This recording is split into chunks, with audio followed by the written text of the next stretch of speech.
నమస్తే కమాన్ ఇండియా కార్యక్రమానికి స్వాగతం. పారిస్ ఒలింపిక్స్ రెజ్లింగ్ ఫైనల్ కు చేరిన వినేష్ పోగట్ పతకం సాధిస్తుందని ఆశతో ఎదురు చూస్తున్న భారత అభిమానులకు షాక్ తగిలింది. 50 కేజీల విభాగంలో ఇవాళ రాత్రి ఫైనల్లో వినేష్ తడపడాల్సి ఉంది. ఈ క్రమంలో ఆమె బరువును చూసి నిర్వాహకులు 100 గ్రాములు అదనంగా ఉన్నట్లు గుర్తించారు. దీంతో వినేష్ పై అనర్హత వేటు వేస్తూ ఒలింపిక్ కమిటీ, రెజ్లింగ్ కమిటీ నిర్ణయం తీసుకున్నాయి. వినేష్ పోగట్ 50 కేజీల విభాగం నుంచి అనర్హత వేటును ఎదుర్కోవాల్సి వచ్చినందుకు ఇండియన్ ఒలింపిక్ సంఘం విచారం వ్యక్తం చేసింది. మరోవైపు వినేష్ పోగట్ విషయంలో అంతర్జాతీయ ఒలింపిక్ కమిటీ తీసుకున్న నిర్ణయంపై సవాల్ చేసేందుకు ఐఓఏ సిద్ధమైంది. ఒలింపిక్ అసోసియేషన్ నిబంధనల ప్రకారం పోటీ జరిగే రోజున బరువుతో పాటు వైద్య పరీక్షను నిర్వహించడం ఆనవాయితీ. అయితే నిన్న రాత్రి సెమీస్ పోర్లో తలపడిన పొగట్ ఇవాళ ఉదయానికే బరువు పెరగడం పైన ఐఓఏ అనుమానాలు వ్యక్తం చేస్తుంది.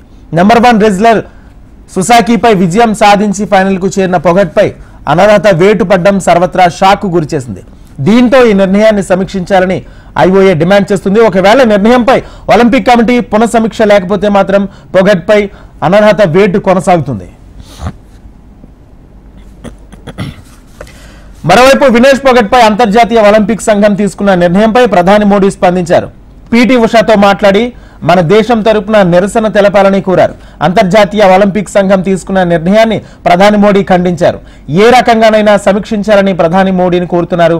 అయితే మరోవైపు వెయిట్ తగ్గడానికి వినేష్ పోగట్ రాత్రంతా వర్కౌట్ చేశారు. దీంతో అనారోగ్యం పాలై ఆసుపత్రికి చేరారు.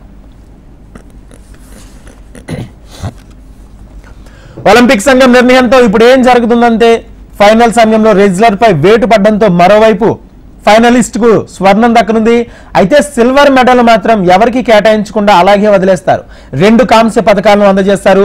అందులో ఒకటి సెమీస్ లో ఓడిన 2 రెజ్లర్లు కాంస్యం కోసం తలపడాల్సి ఉంటుంది. మరొకటి రేప్చేజ్ రౌండ్ లో ఢీ కొట్టుకొని విజేతగా నిలిచిన రెజ్లర్ ను దక్కనుంది.